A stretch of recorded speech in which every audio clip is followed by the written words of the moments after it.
우리는 지난 시간에 모세가 낙심했던 모습을 보았습니다. 사람들이 어떻게 반응하고 또 바로가 어떻게 반응하느냐에 따라 하나님을 알아간 모세는 낙심하고 낭망하였습니다. 그런데 하나님은 다른 것 보여주시지 아니하시고 당신이 하셨던 말씀을 다시 반복하여 그에게 들려주셨고, 이제 우리는 그 연약했던 모세, 어떤 의미에선 등 떠밀려 온 것과 같은 모세가 얼마나 위대한 주의 종이 되는지를 보게 됩니다. 그래서 앞으로 진행되는 10가지 재앙 중에 우리가 꼭 놓치지 말고 따라가야 하는 것은 모세의 성장입니다. 왜냐하면 하나님은 굉장히 많은 공을 들여서 이 종 모세를 세워주시고 있기 때문입니다. 그렇게 해서 저는 이제 첫 번째 재앙으로 이제 가려고 이렇게 딱 보니까, 또 첫 번째 재앙 전에 많은 말씀을 하시고 나서 오늘 본문 말씀에 한 사건이 나옵니다. 빨리 재앙으로 가야 이것이 진행이 될 텐데 하나님은 그렇게 급하지 않으신가 봅니다. 그래서 오늘 본문 말씀은 이거 건너뛰어야 되나 말아야 되나 고민을 좀 하다가 또 묵상하고 공부해 보니 또 전할 말씀이 있었기 때문에 오늘 본문 말씀을 좀 이렇게 보게 되겠습니다. 오늘 본문 말씀에는 지팡이를 던져서 뱀이 되는 장면이 나옵니다. 지금 갈 길 바쁜 모세, 또 우리 생각에는 빨리 재앙이 떨어져야 일이 진행이 될 텐데 어마무시한 재앙은 뒤로 한 채 이 지팡이와 뱀 이야기를 제가 읽으면서 이것은 무슨 일인가 생각을 하였습니다. 도대체 왜 이런 일을 하시는가? 그리고 또 이거 그 전에 읽어봤던 것 같은데 하고 4장을 펴보면 거기에 비슷한 장면이 나옵니다. 4장 1절에 보면은 이때는 떨기나무 그 대화 가운데 진행될 때에 아직 믿지 못하고 있는 모세를 향해서 모세가 대답하여 이르되 그러나 그들이 나를 믿지 아니하여. 언제 자기를 믿으라고 하나님이 하지 않았는데 연약한 모세는 내 생각을 한다고 그랬습니다. 그랬더니 2절에서 여호와께서 네 손에 있는 것이 무엇이냐? 지팡이입니다. 3절에서 여호와께서 뭐라고 하시느냐? 그것을 땅에 던지라. 하시면 곧 땅에 던지니 그것이 뱀이 된지라. 5절에 보니까 왜 이 기적을 지금 보여주시느냐? 이는 그들에게 하나님 여호와가 내게 나타난 줄을 믿게 하려 함이라 하셨습니다. 그리고 오늘 두 번째 지팡이가 뱀이 되는 사건이 나와 있길래 저는 도대체 하나님이 이 지팡이하고 뱀이 이게 무슨 이게 조합인가 생각을 하였습니다. 많은 환상을 보여줄 수 있고 기적을 보여주실 수 있는데 4장에서 믿지 못하는 모세에게 지팡이를 던져 뱀이 되는 것을 보여주시고, 오늘 본문은 지금 당연히 믿지 않죠. 바로 앞에서 거의 동일한 기적을 보여주심으로 모세도 믿게 하고 바로도 믿게 하려고 이 일을 행하신 것 같은데 왜 자꾸 이 막대기하고 이 뱀이 냥훈이냐 하는 거예요. 하나님이 왜 이렇게 뱀에 집착을 하시느냐예요. 그래서 좀 이렇게 어리둥절하고 했습니다. 바로 앞에서 이 두 할아버지께서 오셔서, 죄송합니다, 지팡이를 던져서 뱀이 되고 그의 신하들이 비슷한 요술을 부려가지고 뱀을 만들고 아론의 지팡이가 뱀이었겠죠. 잡아먹는. 이것을 바라보고 있는 바로는 어떤 생각이 들까요? 여기서 회개하지 않고 그의 마음은 강박해집니다. 그런데 한 가지 확실한 것은 우리는 다 알 수 없지만 바로는 이것을 자기 눈앞에서 보면서 아주 개인적으로 퍼스널하게 느끼고 모욕적인 사건이라고 생각을 했었을 것입니다. 왜냐하면 여러분들 가만히 생각해 보시면은 바로의 그림을 한번 머릿속에 떠올려 보시면 바로가 쓰고 있는 모자 같은 것에 여기 머리 앞에 뭐가 있습니까? 뱀이 있는 것을 여러분들은 기억하실 겁니다. 그것은 코브라인데 그것은 바로 권력의 상징입니다. 이것은 라틴 말로 유레아스라고 한다고 합니다. 유레아스. 그것은 이집트 말에서 뱀을 뜻하는 말이 라틴 말이 된 것인데 어떤 왕조의 문양 혹은 국기 같은 거, 깃발, 문장, 문양 이런 것은 왕 외에는 쓸 수가 없습니다. 그래서 이 코브라 문양은 왕 후까지 그것도 파라오와 바로와 왕 후까지는 사용하지만 귀족도 사용할 수 없고 어쨌든 코브라는 이 바로 권력의 상징입니다. 이것은 마치 우리에게 우리 눈앞에서 태극기를 태운다고 생각해 보십시오. 다른 민족 사람이 와서 우리는 분노할 것입니다. 왜냐하면 태극기가 상징하는 것이 우리의 아이덴티티와 맞물려 있기 때문입니다. 내가 누구인지와 맞물려 있기 때문입니다. 아마 이 바로도 자기 눈앞에서 이 노예의 리더가 가지고 와서 뱀이 되고 그 뱀이 자기 신하들이 만들어 놓은 그 뱀을 잡아먹는 광경은 치욕적인 것이었을 것입니다. 그리고 가만히 제가 이제 머릿속에 그 파라오죠. 파라오의 장면을 가만히 제 머릿속에 떠올려 보니까 옛날에 봤던 그림 중에 바로는 이렇게 해서 뭐를 이렇게 들고 있는 장면이 생각이 났습니다. 여러분들 혹시 기억이 나시는지 모르겠습니다. 한번 제가 사진을 몇 가지 준비했는데 혹시 보여주실 수 있으면 좋겠습니다. 아이고 보이지도 않네요. 잘 안 보이는데 저게 투탕카멘의 그 관인데 이렇게 들고 있는 것 머리통을 보면 머리 앞에를 보면은 뱀 하나가 있고 그 옆에는 새가 있습니다. 저 뱀은 왜 제가 저기 나오는 것이죠?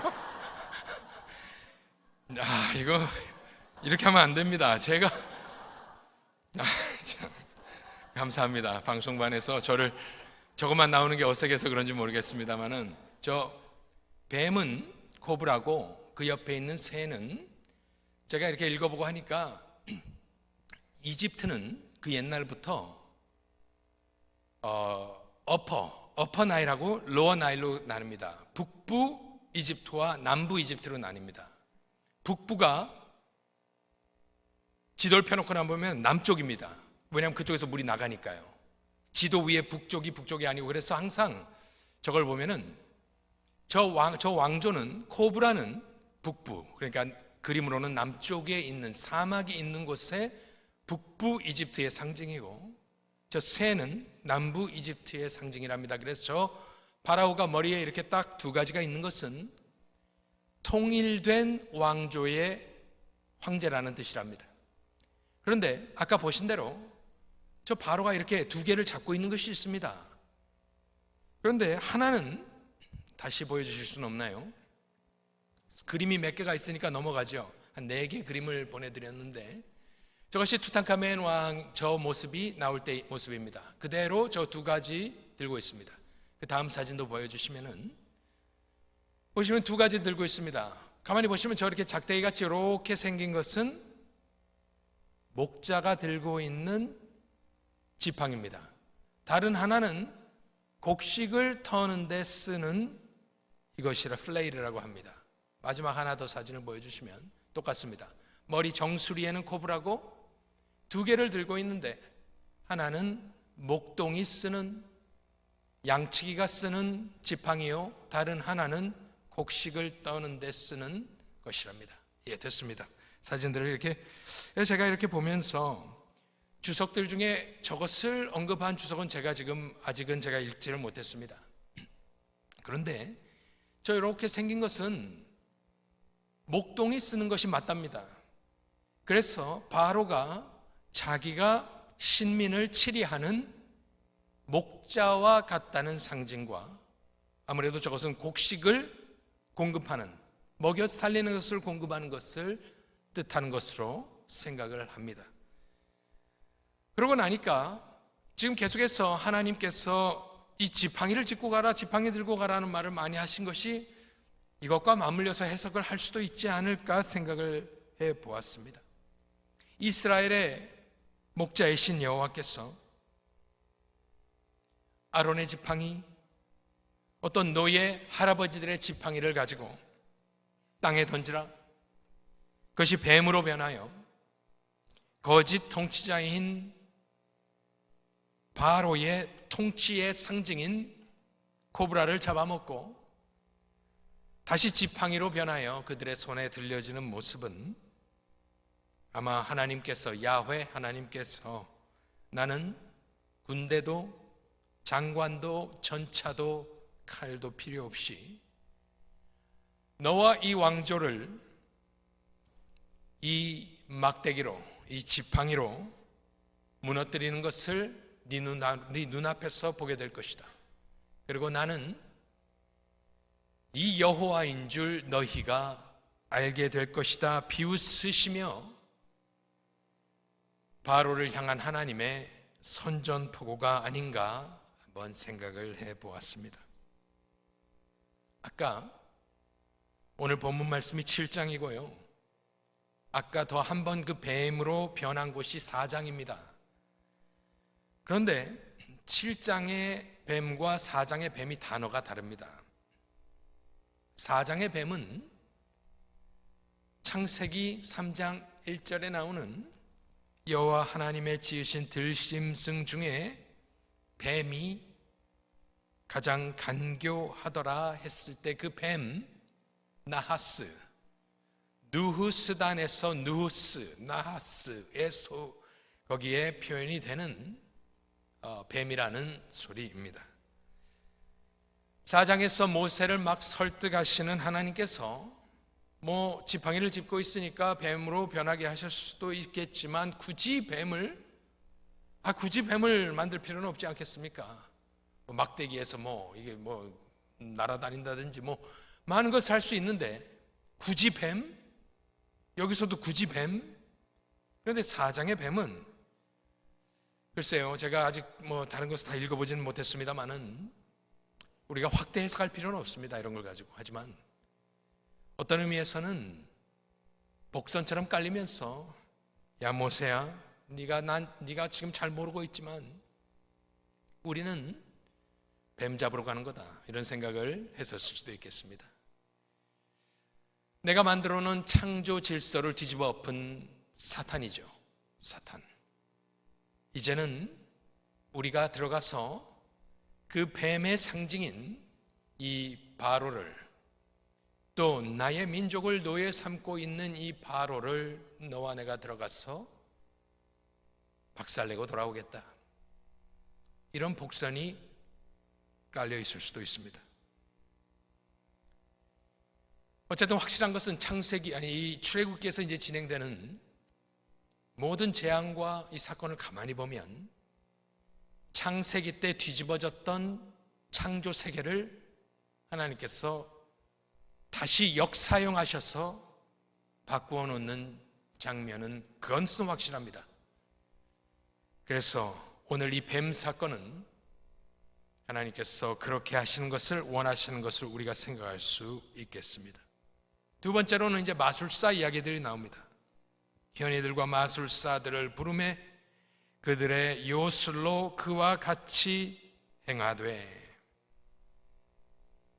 그러니까 이것이 어떻게 진행됐는지 앞으로도 몇 번 이 요술사들이 마술을 부려서 비슷하게 해내는 장면이 나옵니다.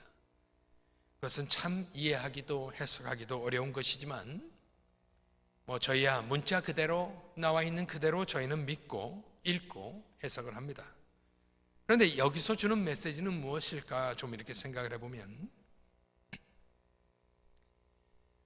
이 사단의 괴괴라는 것이, 그의 거짓과 모방이라는 것이 얼마나 강력한가, 정말 현실적으로 나타나는 모습과 똑같아서, 여기 성경에 써 있지는 않지만 뱀을 던지라고 해서 던졌는데, 아론이 던졌는데 요술사들이 나와가지고 그것을 할 때 얼마나 당황했겠습니까? 솔직히 뱀을 딱 만들었을 때 바로가 아이고 이것이 무슨 일이냐 그러면서 꼬꾸라져야 되는데 꿈쩍하지 않고 요술사들을 불러서 거의 똑같다고 봐야 됩니다. 이 문자상으로 보면 똑같은 일을 만들어내는 것을 보고 모세는 얼마나 놀랐을까요? 아이고 큰일 났다. 그것도 많은 뱀들을 만들어내니 이제 어찌할꼬 속으로 당황했었을 수도 있겠습니다. 모르겠습니다. 그런데 제가 저 말씀을 가만히 보면서 생각났던 것은, 요한계시록에 보면 마지막 이제 12장 그쪽에 보면은 삼위일체처럼 거짓 삼위일체가 나옵니다. 보통 우리가 이야기할 때 counterfeit trinity라 그래서 거짓 삼위일체가 나오는데, 비슷합니다만, 하나님과 좀 비슷합니다만 어쨌든 가짜입니다. 12장 9절에 보면 용이 나옵니다. 저것이 어떻게 보면은 그 우두머리입니다. 사단과 같은 것입니다. 큰 용이 내쫓기니 옛 뱀 곧 마귀라고도 하고 사탄이라고도 하며 온 천하를 꿰는 자, 큰 용이 저 사단을 의미합니다. 그러고 나서 두 번째 나오는 것이 13장 1절에 가보면은 바다에서 한 짐승이 올라옵니다. 그래서 보통 이것은 국가 권력이라고 이야기를 합니다. 왕관이 있고 뿔이 있고. 그런데 2절에 보면은 용이 그에게 권세를 줍니다. 용은 사탄이라고 했습니다. 그래서 사단의 조종을 받아 국가와 같이 힘이 있는, 권세가 있는 체제가 이제 핍박을 하게 되는데, 3절에 보면 예수님의 부활처럼 비슷하게 그의 머리 하나가 상하여 죽게 된 것 같더니 그 죽게 되었던 상처가 나음에 온 땅이 놀랍게 여겨 짐승을 따랐다. 4절에 용이 짐승에게 권세를 준다. 그러니까 이 용은 이 땅에서 보이지 않는 사단의 조종을 받으며 그의 뜻을 이루어가는 기관입니다. 42달 동안 일할 권세를 그가 받게 됩니다. 그리고 세 번째, 그들의 트리니티, 세 번째 것은 13장 11절에 보면 거짓 선지자입니다.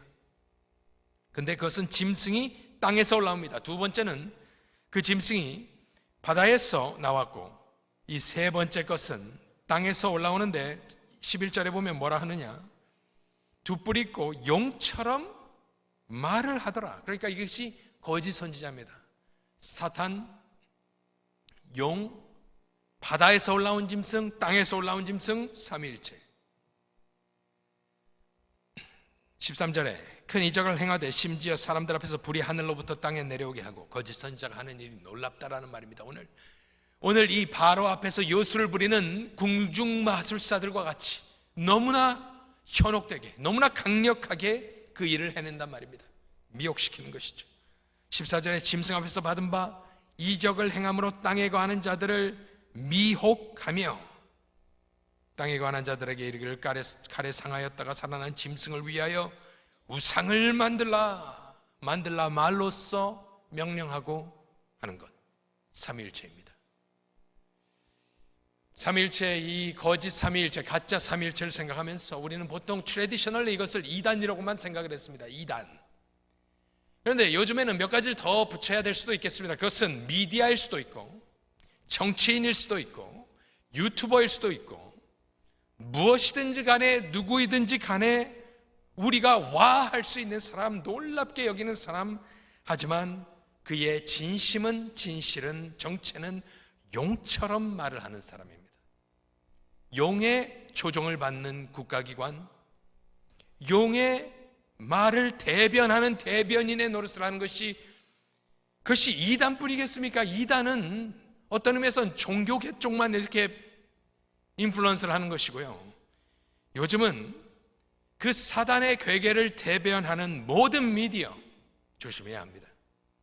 모든 정치인, 모든 유튜버, 진리에서 떠나 용이 입에 말을 넣어주고 용처럼 말을 하는 사람, 놀라운 기적과 이적과 표적을 보여주는 사람, 조심해야 될 것이고, 모세가 얼마나 그 상황 가운데 깜짝 놀랐을까요? 다행히도 이 뱀이 저 뱀을 다 잡아먹었으니 승리하였지만, 그래서 고린도 후서 11장에 보면은 사도 바울은 뭐라고 우리들에게 깨우쳐 주느냐? 성령으로 그런 사람들은 거짓 사도요 속이는 일꾼이니 자기를 그리스도의 사도로 가장하는 자들이니라. 그런데 14절에 우리가 어떻게 행해야 할 것이나 이것은 이상한 일이 아니니라. 사단도 자기를 광명의 천사로 가장하나니, 우리는 보통 여기만 알고 있습니다. 사단도 광명의 천사로 가장하나니. 그런데 그래서 어쩌란 말이냐? 14절에 이상한 일이 아니다. 15절에 그러므로 사단의 일꾼들도 자기를 의의 일꾼으로 가장하는 것이 또한 뭐라고 합니까? 그렇습니다. 성도의 반응은 비슷한 트리니티와 같이 그 앞에서 다른 뱀을 만들어내는데 너무나 똑같고 이것이 놀랄만한 일이지만, 성령께서는 우리 교회를 향하여 무엇이라 하느냐? 그런 이단 사단의 말을 하는 사람들, 거짓 선지자, 어떠한 포맷으로 그것을 하든지 상관없듯이 간에 그런 가장하는 일꾼을 보았을 때 우리는 어떻게 해야 되느냐? 대단한 일이 아니니라. 왜요? 그들의 마지막은 그 행위대로 되리라. 잠시 잠깐 현혹할 수 있지만 끝이 있고 하나님의 힘이, 권세가 작동하는 순간 끝이 나기 때문입니다. 그래서 저와 여러분은 놀랄 필요도 없이 두려워할 필요도 없이 분별하며, 그렇지 않습니까? 말세에 우리가 현혹되고, 특별히 믿는 자들도 할 수 있거든 그들이 미혹하고 현혹할 텐데, 우리는 깨어 경성하며 하나님의 말씀과 견주어 비추어 보아 우리는 진리의 길을 걸어가야 될 줄로 믿습니다. 자, 이제 마지막으로 보면은 뱀은 그래하였고 하나님의 선전포고요, 막대기, 또 거짓 선지자들, 요술사들의 모습은 우리가 이 거짓 삼위일체와 견주어 볼 수 있고, 마지막으로 이 모든 순간 가운데 말씀드린 대로 놓치지 말아야 될 것, 이 말 안 듣는 모세가 어떻게 변화받냐는 거예요. 이제 재앙이 진행될수록 모세는 바뀌어갑니다. 그 이유가 무엇인지 보면은 8절에 보면은 여호와께서 말씀하여 이르시되, 9절에 너의 지팡이를 들어서 바로 앞에 던지라, 그것이 뱀이 되리라 말씀하였고 약속했습니다. 10절에 모세와 아론이 바로에게 가서 여호와께서 이겁니다, 명령하신 대로 행하여 아론이 바로와 그의 신하 앞에 지팡이를 던지니 뱀이 된지라 말씀하신 대로. 그러나 바로의 마음이 완악하여 그들의 말을 듣지 아니하니 여호와의 말씀과 같더라. 이들의 성장의 비결은 여호와께서 말씀하시고 그들이 여호와께서 명령하신 대로 행하고, 그들이 그것을 보고 하나님의 말씀대로 이루어짐을 보면서 모세가 성장하게 되는 것입니다. 구약을 통틀어, 아니 구약 신약을 통틀어서 살아있는 사람이 모세와 같았던 사람이 어디 있겠습니까? 하나님의 뒷모습을 보았고 40일을 시내산에 있었고 청옥과 같은 하나님과 교제하며 40일을 지낸 사람, 하나님으로부터 십계명을 받은 사람, 홍해를 가른 사람, 아니 이 모든 기사표적이 이 참으로 비참한 우리가 보았던 연약한 모세가 그렇게 되었다는 것. 어떻게 그렇게 변해나는 거예요? 딴 것이 없습니다. 우리도 마찬가지입니다.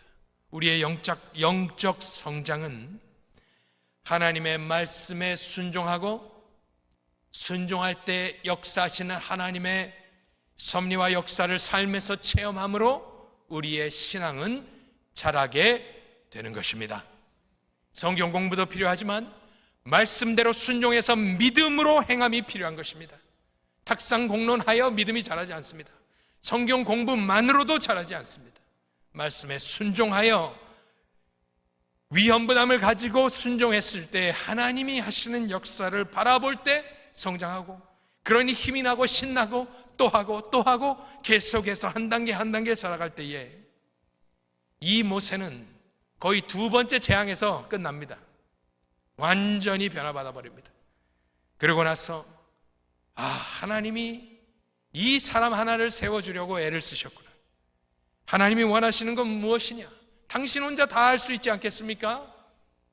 그런데 굳이 이 모세를 이렇게 끌어가면서 설득하면서 하시는 이유는 저와 여러분에게 소망을 주시기 위함이요, 나같이 연약한 사람, 나같이 두렵고 떨고 혀가 둔한 자요, 끝까지 왜 어찌하여 저와 여러분의 모습입니다. 다른 사람 생각할 필요 없어요. 하지만 하나님께서 은혜 주시고 하나님께서 오래 참아주셨기 때문에 저와 여러분은 지금도 멈추지 않고 신앙이 성장해 가고 있는 줄로 믿습니다. 제가 결론적으로 이것을 그렇다, 코브라 또 이 지팡이, 거짓 요술사들, 마술사들, 그리고 이 사람의 신앙의 성장, 이것을 가만히 보는데 결론이 나지 않았습니다. 그래서 어쩌란 말인가? 그것이 무엇을 의미하는가? 따로 노는 진주와 같이 그것을 가만히 생각해보고 이것들을 꿰어보니까 무슨 생각이 드냐면은 오늘 본문의 말씀은 이렇게 결론을 맺고 싶습니다. 우리는 이 두 사람 80세요 83세였더라 거기서부터 제가 본문을 읽어간 것은 이렇게 본문을 정한 것은 이 두 사람은 교회인 것입니다. 교회와 같이 연약하고 보잘것없고 바로 앞에서 이 두 노인의 막대기가 무슨 소용이 있고 그들의 말이 무슨 표용이 있겠습니까마는, 저는 이 지팡이와 뱀 사건이 어떻게 보면 참 이게 촌극 같습니다. 어마어마한 재앙 전에 무슨 이거 뭐 프리뷰도 아니고 참 어떻게 보면 참 이게 왜 있을까 생각될 것 같지만 가만히 생각해 보니 우리는 지팡이와 뱀을 보면서 하나님의 바로를 향한 분노를 느껴야 한다고 생각을 했습니다.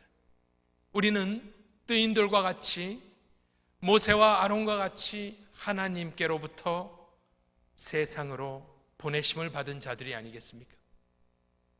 그런데 우리는 바로와 같이 옷을 입으려고 하고 바로와 같이 멋있는 왕관을 쓰려고 하고 이집트 사람들을 교회로 끌어들이기 위해서 그들과 최대한 친해지고 친숙해지고 비슷해지려고 노력하는 우리 현대교회의 모습 가운데 진정으로 이것을 무너뜨릴 수 있는 것, 영적 전쟁 가운데 이 모든 능력의 원천은 여호와께 있는 줄로 믿으시기를 바랍니다.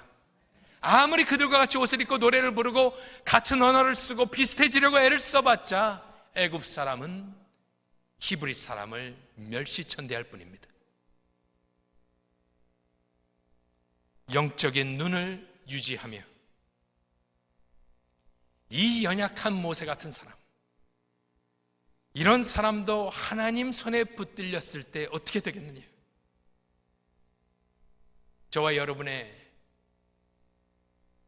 부르심은 무엇이냐? 원로 목사님이 설교하셨던, 제가 지금은 그 뒤로는 읽지 않고 있습니다. 그 설교집을. 왜냐하면 또 이렇게 인용하고 또 이렇게 너무나 좋으면 갖다 쓸 수 있기 때문에 제가 일부러 읽지 않고 있는데, 이제 마지막으로 읽었을 때 거기 뭐라고 나와 있으니? 우리 능력은 어디서 나오는가? 하나님으로부터 맞습니다. 하지만 순종이 능력이다, 그렇게 말씀하셨었습니다. 순종을 해야 하나님이 쓰든지 말든지 할 거 아니겠습니까? 바로한테 가라 그랬을 때 가야 뭐든지 이루어질 거 아니겠습니까? 결국에 남는 것은 우리의 믿음이요, 믿음의 순종이요, 그 믿음을 통해 역사하시는 하나님의 능력이요, 하나님께서 연약한 것 같은 교회를 붙들어 주시고 사용하셔서 세상을 향하여 믿음으로 담대히 순종하며 나아가셔서 저와 여러분도, 우리 교회도 주님 오시는 그날까지 모세와 같이 쓰임받고 우리의 믿음이 성장하는 복된 성도님들 다 되시기를 간절히 축원합니다.